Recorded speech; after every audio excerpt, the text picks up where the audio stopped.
I'm really simple.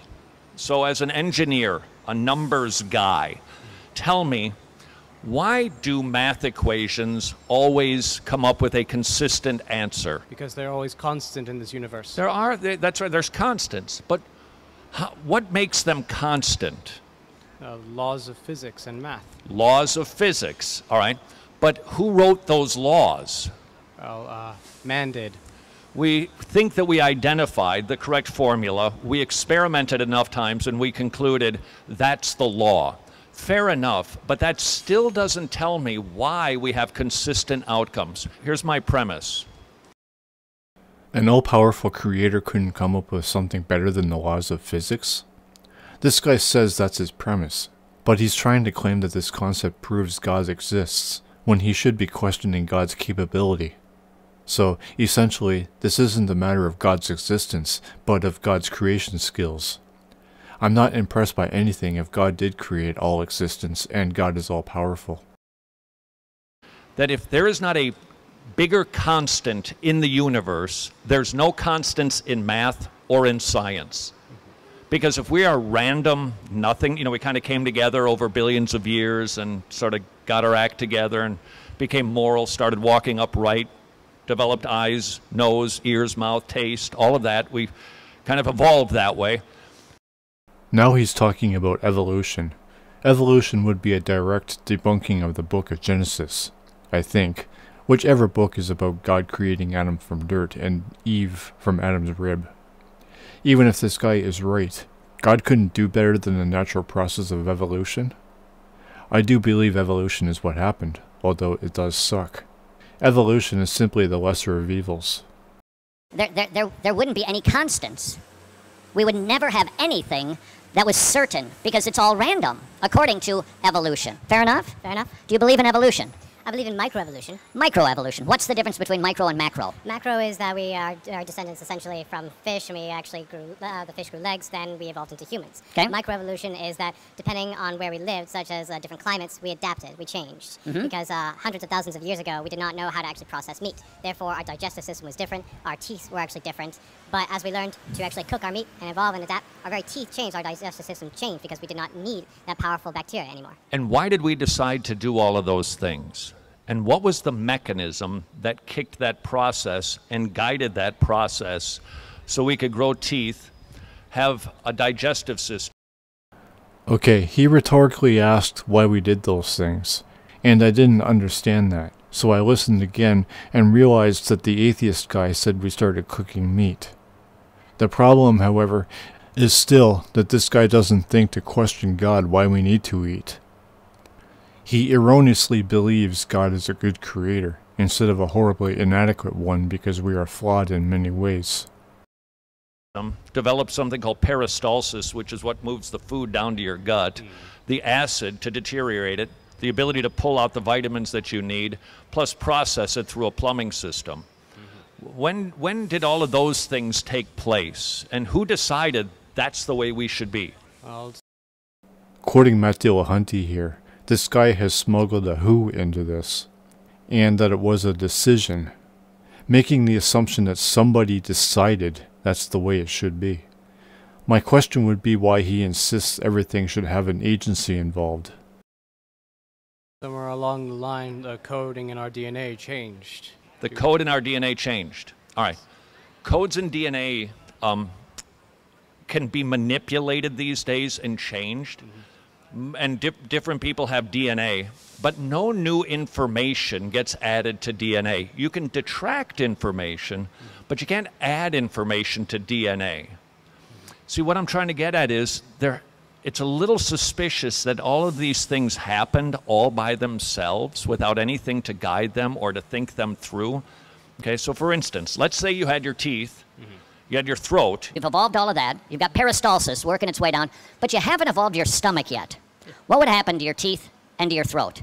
I would not know. They'd go away because you don't need them for anything. You had to happen all at the same time. It's called irreducible complexity. You're so complex that if we reduced a component of it, none of the other components would exist because they need each other to function. All right, I want to ask you a question about DNA. How many cells do you have in your body? Too many to count. About 50 million. Yeah. Give or take, Yes. 50 million cells. How many strands of DNA do you have? That I do not know. Let me put it to you this way. If we took out your DNA, first of all, we could fit it into a tablespoon, but if we typed out the code, we wrote it down, you could fill the Grand Canyon with your DNA information 40 times. Put it another way. We typed out your DNA, and we took that and we tried to get it to the moon. Would it reach the moon? I would say yes. 5 million times it would. That is a lot of organized information. It's too complex to have happened all by itself. Just like If all of this is true, complexity doesn't mean quality or that a God is responsible for it. He might disagree, and my question then would be why he disagrees. This is a gross misuse of education, to try using it to manipulate God belief into people. The sunglasses you're wearing, you don't believe that those just happen. They evolved kind of a nose thing, and then they got darker, and then there's a sun.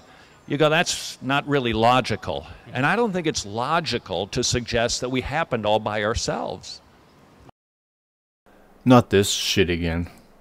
Sunglasses are not alive, and nobody is saying they weren't created by somebody. Even if God did create Adam and Eve, that's no reason to submit to this God. Nobody is saying we just happened all by ourselves either. It is a reason to submit to God? Okay, why? I think somebody made you. That's what I think.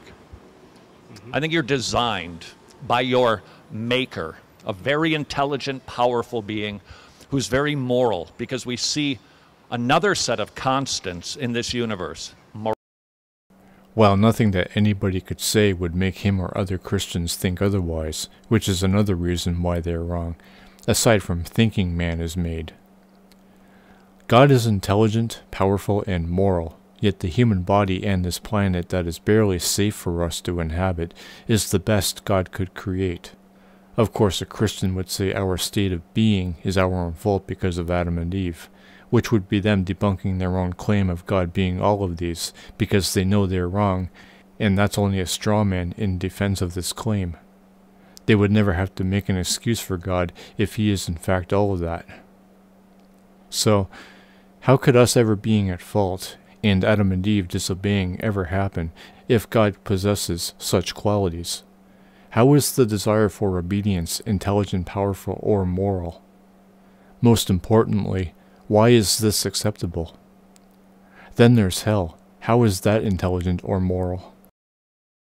To claim God exists because of constants in the universe is a non sequitur, aside from being a case of him smuggling God into it.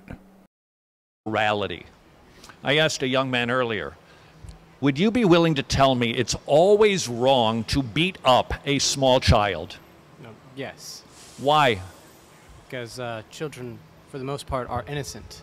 All right, but what if I said, I don't think they are. I like beating up small children. I think it's good to beat up small children.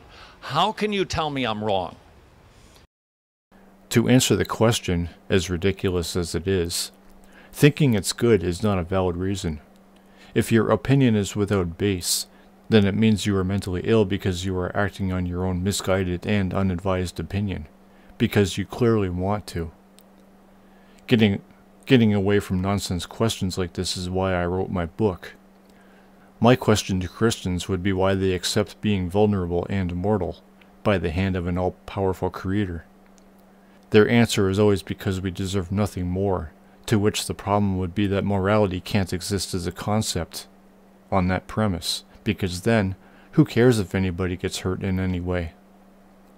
The belief that Adam and Eve screwed everything up, causing this world to be both fallen and undeserving, just self-debunks their own position.